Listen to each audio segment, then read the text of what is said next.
বেদ, Bible আর কোরআন দিয়ে গেছে মায়েদের সর্বোচ্চ সম্মান।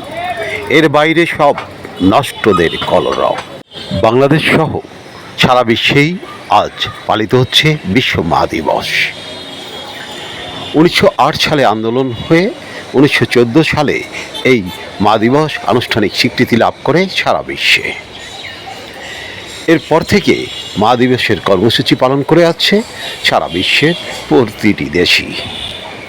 কিন্তু বরিশালের মায়েরা কি ভাবছেন এই মা দিবস নিয়ে?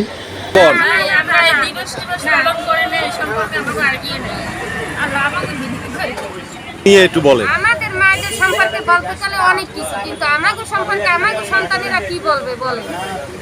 আমাদের মায়ের অবদান অনেক, করতে বসতে বলা লাগে না, আমরা নিজের ইচ্ছে করছি। আর এখন গো ওরে বাবা, আর কি বলবো, বলতে গেলে বহুত শেষ হইবে না, বললে লাভ নেই। আচ্ছা, জি আপনারা কিছু বলবেন?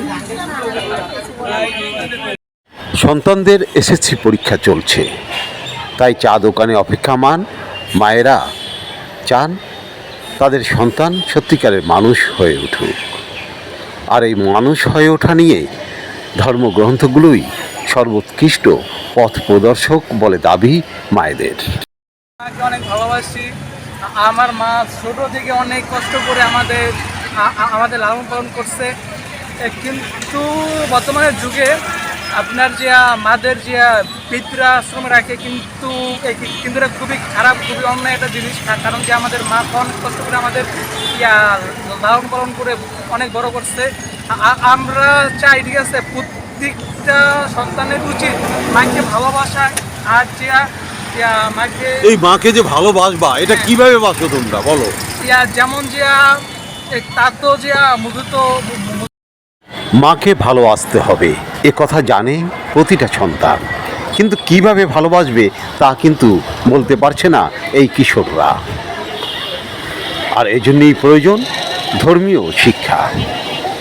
ধর্মীয় শিক্ষাই হচ্ছে প্রকৃত মানুষ হওয়ার একমাত্র উপায় বলে দাবি মায়েদের। বিশেষ করে মুসলিম মায়েরা বলেন, এখন যে মা দিবস হচ্ছে 1400 বছর আগে নবী করিম সাল্লাল্লাহু আলাইহি সাল্লাম তার স্বীকৃতি দিয়ে গেছেন, এবং ইসলাম ধর্মে সর্বোচ্চ সম্মান মায়েদের। যদিও আধুনিকতার যুগে সন্তানের আচরণ নিয়ে শঙ্কিত বেশ কিছু মা। মা হওয়াটাই সমস্যা নাকি?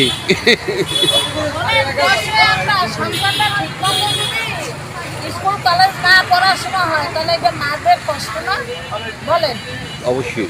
আর মায়েরা তো চেষ্টাই করে আমার সন্তান ভালো থাক, ভালোভাবে তো পড়াশোনা করো, কীভাবে কর্মে ঘুরতে গিয়ে পড়াইতে পারবে, যাতে রেজাল্ট ভালো হইবে।